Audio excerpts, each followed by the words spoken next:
تو وہ روتے چلاتے شور شرابہ کرتے،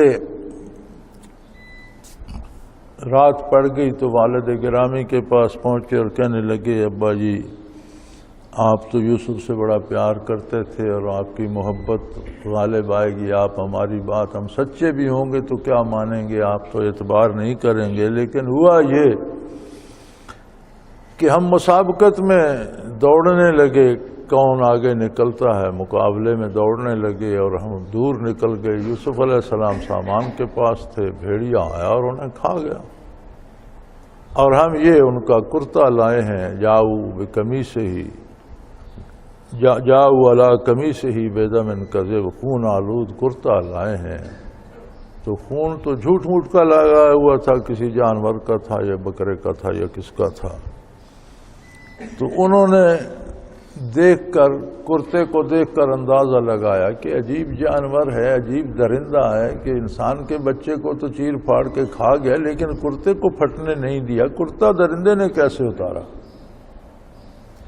تو انہوں نے وہ آثار دیکھ کر فرمایا نہیں، یہ تم جھوٹ بولتے ہو، سولت لکم انفسکم امرا، یہ تمہارے نفس کی گھڑی ہوئی باتیں ہیں، اس میں حقیقت نہیں ہے۔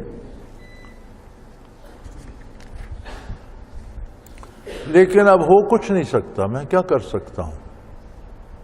تم نے زیادتی کی ہے، میں نہیں جانتا کہ تم نے یوسف علیہ السلام کو کیا کیا ہے، لیکن یہ تو انہیں یقین تھا، کم از کم اس خواب کی تعبیر سے ہی انہیں یقین تھا کہ نبی زادے اور نبی ہونے والے کی خواب ہے اور وہ پورا ہوگا۔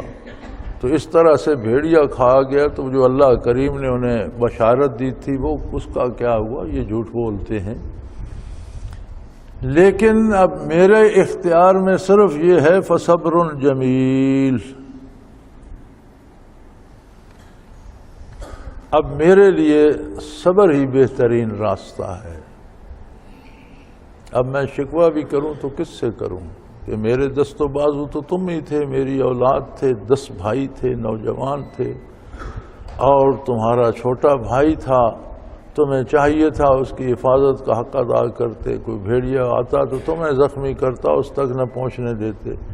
جب تم ہی ڈاکو بن گئے اور تم ہی جھوٹ بولنا شروع ہو گئے اور تم ہی نے اس کے خلاف باتیں گھڑنا شروع کر دیں، تو میں ایک ضعیف العمر آدمی ہوں، میرے پاس بہترین راستہ یہ ہے کہ میں اللہ پر بھروسہ کر کے انتظار کروں کہ اللہ کی طرف سے کیا فیصلہ صادر ہوتا ہے اور کیا چیز آتی ہے۔ فصبر جمیل، صبر ہی بہترین راستہ ہے، صبر ہی اختیار کروں گا۔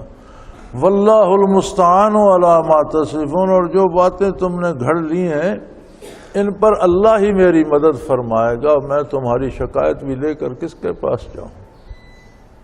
کس سے تمہارا یہ سارا قصہ بیان کروں؟ کس سے مدد چاہوں؟ میں تو اللہ کا نبی ہوں، اللہ ہی سے مدد چاہتا ہوں، اور اللہ کی بارگاہ میں جب تک یہ آزمائش ہے صبر سے گزاروں گا۔ ادھر یہ چل رہا تھا، ادھر کہیں اللہ کا اپنا نظام ہے، اگرچہ راستہ متروک تھا لیکن کوئی قافلہ کہیں تاریکی میں آیا، وہ پرانے راستے پہ چل گیا، نئے راستے سے بھٹک کر اس راستے پہ آ گزرا اور اسے کنویں کے قریب ہی انہوں نے کیمپ لگایا۔ انہوں نے اپنا بندہ پانی لانے کے لیے کنویں پر بھیجا۔ وجات سیارتن، کنویں کے قریب یہ قافلہ آ گیا۔ فارسلوا واردہم، انہوں نے اپنا بندہ بھیجا پانی لانے کے لیے۔ اس نے کنویں میں فادلا دلوا، اس نے اپنا ڈول کنویں میں ڈالا۔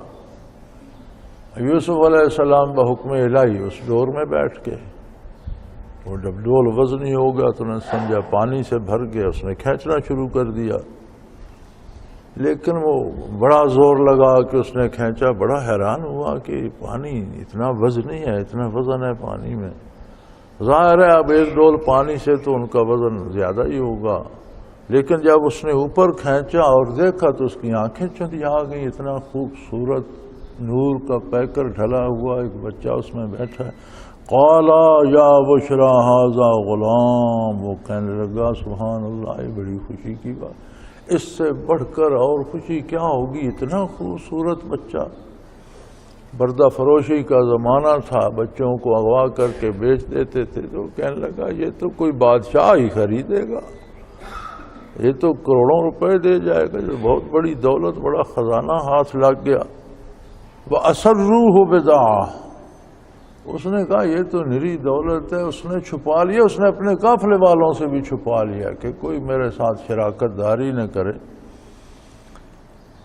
واللہ علیم بما یعملون، لیکن وہ کس سے چھپاتا ہے؟ مخلوق سے چھپا رہا ہے، خالق سے تو نہیں چھپا سکتا نا۔ اللہ کا تو اپنا ایک پروگرام ہے، اپنا ایک نظام ہے، وہ سمجھتا ہے مجھے غلام مل گیا، اس کا اپنا پروگرام ہے کہ اس راستے سے انہیں مصر میں پہنچا دوں۔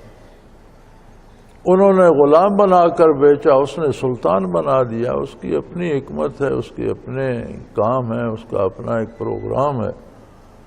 تو وہ چھپا تو رہا تھا اپنوں سے بھی، بیگانوں سے بھی، لیکن واللہ علیم بما یعملون، اللہ کریم تو جانتے تھے کہ یہ کیا کر رہے ہیں۔ وَشَرَوْهُ بِثَمْنٍ بَخْسٍ دَرَاهِمَ مَعْدُودَةٍ وَكَانُوا فِيهِ مِنَ الزَّاهِدِينَ، وہ جو ان کا بڑا بھائی تھا جس نے منع کیا تھا کہ یوسف علیہ لا تقتلوا، انہیں قتل نہ کرو، تو یوسف علیہ السلام کو میرا خیال ہے مفسرین کی رائے کے مطابق 2 یا 3 دن اس میں رہنا پڑا۔ تو وہ باقی بھائیوں سے چھپتا چھپاتا جاتا، کوئی کھانے پینے کی چیز لے جاتا اور اوپر سے ان پر گرا دیتا، اب پتہ رکھتا کہ کیا ہو رہا ہے، زندہ ہیں ابھی، بیٹھے ہیں، کوئی چیز دے جاتا۔ تو ایک دن گیا تو نہیں تھے، اس نے دیکھا ساتھ قافلہ ہے، سمجھ گیا قافلے والوں نے ڈول ڈالا ہوگا، نکال لیا ہوگا۔ اس نے آ کر بھائیوں کو بتا دیا کہ بھئی وہ یوسف کو تو قافلے والوں نے نکال لیا۔ وہ دوڑے گئے، انہوں نے کھپ ڈال دی کہ ہمارا ایک غلام تھا بھاگا ہوا اور وہ سنا کنویں میں گر گیا، تم لوگوں نے نکال لیا ہے۔ وہ شور مور مچا، جو قافلے کے سردار وہاں رہا تھے انہوں نے بھی تلاش شروع کی، اس آدمی کو پوچھا، بالآخر نکل آئے، برآمد ہو گئے کہ یہ تو لڑکا ہے اور یہ ہمارا بھاگا ہوا غلام تھا۔ تو قرآن کریم فرماتے کہ انہیں یوسف علیہ السلام میں کوئی دلچسپی نہیں تھی، بس انہوں نے کھپ شپ ڈالی اور کہنے لگے اگر تم نے نکال لیا تو پھر تم اس کی قیمت دے دو، ہمیں پیسے دے دو اور تم لے جاؤ، ہمیں تو اس میں کوئی دلچسپی نہیں ہے، پہلے بھاگ گئے پھر لے جائیں گے، پھر بھاگ جائے گا، تم ہی لے جاؤ۔ وَشَرَوْهُ بِثَمْنٍ بَخْسٍ، معدود چند درہموں پر، دراہم معدودہ، معدود گنتی کے چند دراہم پر بیچ دیا۔ جس وقت کی بات ہو رہی ہے، جس زمانے کی، اس زمانے میں ان لوگوں میں 40 تک کی گنتی تھی۔ یہاں ہمارے علاقے میں، ہمارے بچپن میں بھی ایسے لوگ تھے جنہیں 20 سے آگے گنتی نہیں آتی تھی، 1 2 3 20 تک گنتے تھے، پھر 21 کوئی نہیں گنتا تھا، پھر 1 2 سے لگ جاتے، اور 2 20 اور 3 20 اور 100 کو 5 20 کہتے تھے، 120 ہوتے تو 6 20، اس طرح سے 20 گنتے تھے۔ اس علاقے کے لوگ 40 گنتے تھے، اور 40 سے زیادہ دراہم ہوتے تو پھر ان کا وزن کرتے تھے کہ کتنا وزن کتنا ہے جی، 1 کلو ہے، 2 کلو ہے، 3 کلو ہے، 40 تک گنتی گنتے تھے۔ اور دراہم معدودہ 40 سے کم درہم کو کہتے تھے۔ اس وقت کا جو ان کا انداز تخاطب تھا وہ 40 سے کم کو معدودہ کہتے، تھوڑے بہت۔ تو مفسرین کرام لکھتے ہیں یہاں کہ بھائیوں نے 40 دراہم میں انہیں بیچ دیا، 10 بھائی تھے، 20 دراہم میں، 20 درہموں میں بیچ دیا۔ تو انہیں 2 درہم آگے، وہ بڑے خوشی ہوئے کہ چلو یوسف کا قصہ بھی پاک ہوا، اب یہ جا کر مصر میں قافلہ اترے گا، اور یہاں سے بہت دور چلے گئے، قصہ ختم ہوا اور 2 درہم بھی مل گئے۔ وَشَرَوْهُ بِثَمْنٍ بَخْسٍ دَرَاهِمَ مَعْدُودَاتٍ، گنتی کے چند دراہم کے بارے انہوں نے یہ دولت بیچ دی۔ وَقَانُوا فِيهِ مِنَ الزَّاهِدِينَ، انہیں یوسف علیہ السلام میں کوئی دلچسپی بھی نہیں تھی، وہ چاہتے بھی نہیں تھے کہ انہیں واپس لے جائیں، چنانچہ انہوں نے سمجھا کہ ہمارا تو دونوں کام ہو گئے، 2 درم بھی مل گئے، جب پیسہ کم یاب تھا تو 2 درم بھی بڑی بلا ہوتے تھے، تو انہوں نے سمجھا بڑی موج ہو گئی، 10 بھائیوں کو 2 درم مل گئے، اور یہ مصیبت بھی ٹل گئی، اب یہ یہاں سے بہت دور لے جائیں گے، ہمارے پاس تو کوئی وسیلہ نہیں تھا کہ اتنے دور ہم انہیں کیسے پہنچاتے۔ تو قصہ تمام ہوا، وَقَانُوا فِيهِ مِنَ الزَّاهِدِينَ، اور انہیں یوسف علیہ السلام میں کوئی دلچسپی بھی نہیں تھی۔ وآخر دعوانا ان الحمد للہ رب العالمین۔ اللہ اللہ اللہ اللہ